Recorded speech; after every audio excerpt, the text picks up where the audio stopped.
Dan Larson here at the photo booth with the new previews exclusive San Diego 2021 edition collector's vintage Tomy homage Tron action figure set by Diamond Select Toys. Is that enough for you? Is that specific enough for you? Do you know what we're talking about now? This set, one of 3,000, by the way. By the way, look at this. Look at this. One of 3,000. Here's the deal with that. It is just, it's not a sequential numbering thing. It's just a quantity thing. There are 3,000.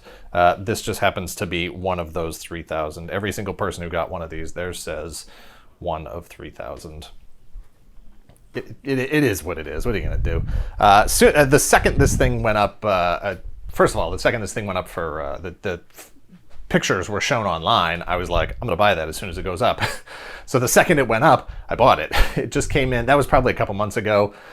This just came in last week. I've been holding on to it because I did want to shoot it in the booth here. And part of why I wanted to shoot it in the booth was because this presentation is really, really nice. And I'm not a box keep. I don't keep boxes. The only ones I really keep are the kinds that come generally with, like, you know, import action figures or masterpiece figures, the really high-end stuff that allows you to, you know, put the pieces back in the box, keep it safe, especially if you're just storing it or you're selling it, or if you're moving, or, you know, whatever. It allows you to keep those things safe.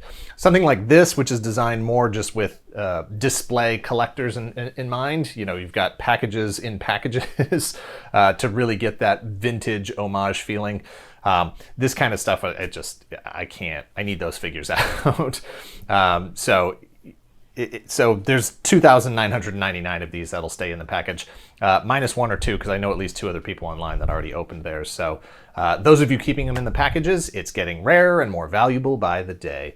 I don't care, because I got mine and I'm going to be opening them up. So part of why I did want to shoot this was to be able to commemorate what this thing looked like, you know, how nice it actually is in the box, for my own personal reasons, before I actually take this thing out of the box and put the box in the recycling bin for the city to pick up, because I'm not keeping it. It's really, really nice. I really, really do like the presentation. And if I were just a Tron collector, I probably would have figured out a way to get two of them somehow, you know, so I could keep one in the package and open one up and whatever. But that's not me. I'm not that guy, and I'm not gonna worry about it. So if you're not familiar with what figures these are homaging, back when this movie came out, does it say on the box? I'm gonna guess 82, 81, 82, somewhere around there. When this movie came out, it was a different time, and it was a different time.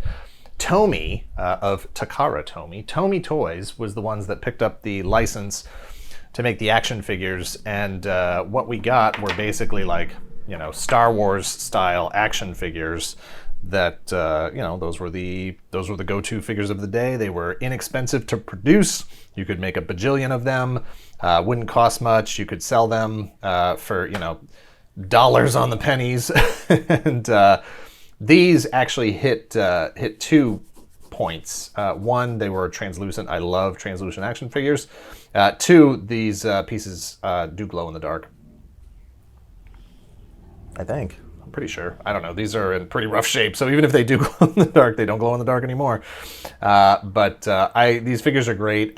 I will admit that when they came out as a kid, I wasn't really that interested in them. I liked Tron, but the way things worked at the time, I had seen it once in the theaters.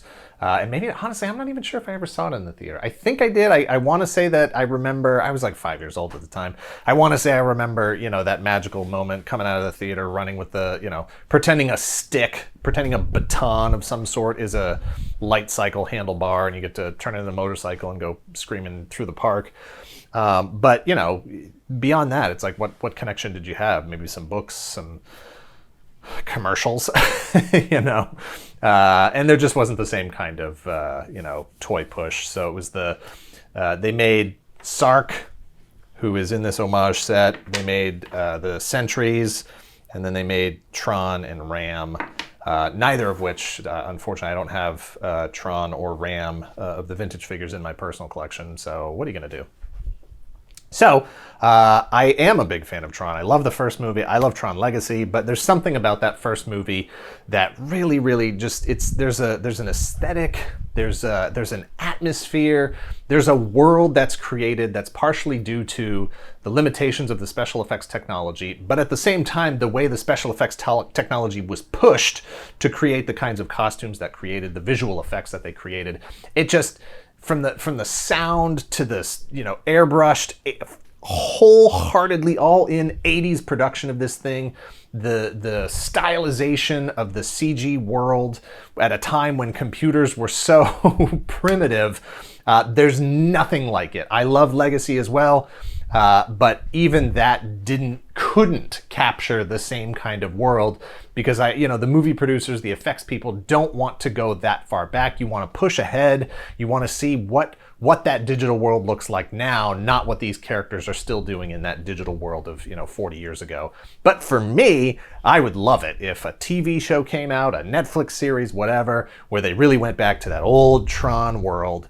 Same hockey helmet, uniforms, costumes, and just really played with the simplicity of it. And, pepper in some of the stuff from, some of the solid, like I love the D-Res sort of look of Tron Legacy. When somebody gets hit with a disc and they just turn into bits, little cubes of data and whatever. But anyway, there haven't been that many Tron toys over the year. In fact, most of them, to my knowledge, have all come out pretty recently. Diamond Select has covered those. These were the ones, this was the Tron figure that came with, I don't even remember, Goofy. I don't know who he came with, but this was for the Disney game, that Kingdom Hearts, when they had the Tron world in there. And then just a few years ago, Diamond Select did these Tron, Sark, and Ram figures, which, they're in this sort of, gray, kind of gray-toned outfit with the colored design lines sculpted, and then, some of them are sculpted. Are any of them sculpted? Yeah, some of them are sculpted, but for the most part, they're printed on the surface, which is fine. My only real complaint with both of these, with these figures or these figures, this figure, they did a Tron and a Sark in this line for the Kingdom Hearts as well. I never got the Sark. And then my only complaint with these, well, there's two complaints. One is that they weren't glow in the dark.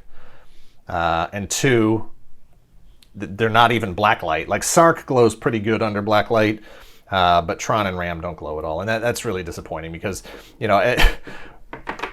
growing up in the era, of arcades and stuff, like anytime you walked into an arcade and that black light was on and your shirt started glowing white, like you were in the grid. You were part of that Tron universe. And, to have these figures come out and have them not be black light reactive, if all of these blue lines glowed the way they did in the movies, like, oh, man, talk about a dream come true as far as an action figure collector and a Tron fan are concerned.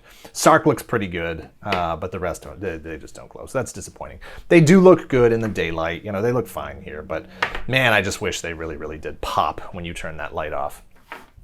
Anyway, these molds here, these figures from like 2 years old, I think. These are the molds that were used for this set here, and they molded them in the translucent plastic to homage the vintage line. These are the vintage blister cards. To my knowledge, these don't glow in the dark in any way, but I'll find out later on today when I turn on the black light to check them out. But so here we go. This was the whole point of this, was opening this thing up and getting a good first look at them. So I'm gonna cut open this 1 of 3,000 tag.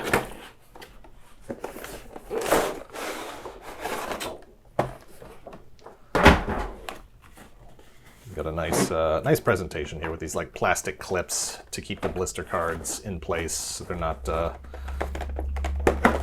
flopping all around, but mine are coming right out.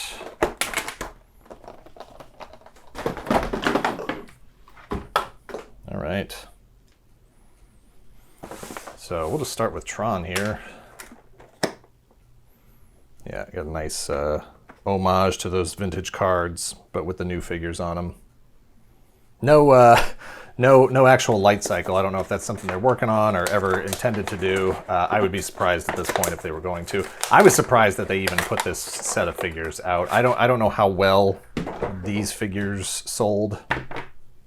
I have to assume they did okay. I don't know if the plan was always to put out this translucent set or if it had anything to do with the performance of those original figures, but I'm just glad we got to the point where they are out. So I will say that, roll this around here, the issues I have with the sculpting and articulation on the original figures are obviously going to be carried over here because they are the exact same molds. So, you know, good things, you've got double jointed elbows, double jointed knees, you've got ankles, you've got ankle rockers, you do have a bit of a pivot up here, really no bend. And then at the neck, you've got a head turn and really no up or down or anything. Shoulders do go up, but they're limited by these shoulder pads here. You don't want to pop those off. So, and then you got a bicep swivel and a wrist swivel or up here. I think you have both actually. Yeah, you have both. And then these wrists do pivot a bit. Would have been nice, you know, we can play this game all day. Would have been nice to have alternate hands. Would have been nice to have a better torso crunch. Would have been nice to have a neck pivot. All those things, which would have just made for more dynamic figures. I mean, you can get some pretty good poses. Sark, what are you doing? You can get some, you know, halfway decent poses here if you're really, you know, trying to get some action out of what you're doing with these figures. But not as much as, you know, your Marvel Legends or even some other Diamond Select figures. So that said, these are absolutely gorgeous. Oh God, I love them so much. I don't even know. The pieces I have, okay, yeah, that does plug into his back. That's nice. I want to say the original pictures, the original solicits for the original figures for these over here had all kinds of effects, and I want to say they had alternate hands. I can't remember exactly. I should have looked it up before I started shooting this, but whatever. And then, you know, when they hit, they just didn't have those things. They had to cut some stuff out of production, and I know that the folks at Diamond are just as disappointed by that as the fans and collectors are. So I'm not going to hold them. I'm not going to take that out on them. It's just disappointing that the process meant that those extra bits had to be taken out. I don't know, you know, as someone who is really into translucent action figures, I know that this plastic is not as good as the regular plastic that is used for pieces. But, you know, I don't know how long, I don't know what the life expectancy on these figures is actually going to be.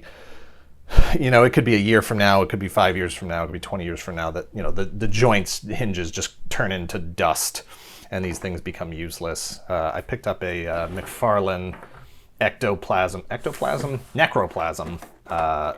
10th anniversary, the super articulated Spawn figure from McFarlane that came out, I don't know, 2010, whenever that was, 2015. It was a while ago. And, you know, it looked great in the package, and as soon as I opened it up, all the joints turned to dust, and it just fell apart. You know, the two halves of the torso just crumbled. It's just, I appreciate that I still have, you know, use of, oh God, I don't want to break these knees on camera. I appreciate that I still have use of the little cross diorama piece that came with it and the really long metal chain and that sort of thing. But yeah, the figure is basically just a bag of green translucent, you know, parts at this point that could never be reassembled into a functional figure. But these, holy cow, do I love these. They just, the color, the translucency just absolutely hit me right where I live. Things that I love about action figures. In fact, this, you know, I have a huge collection.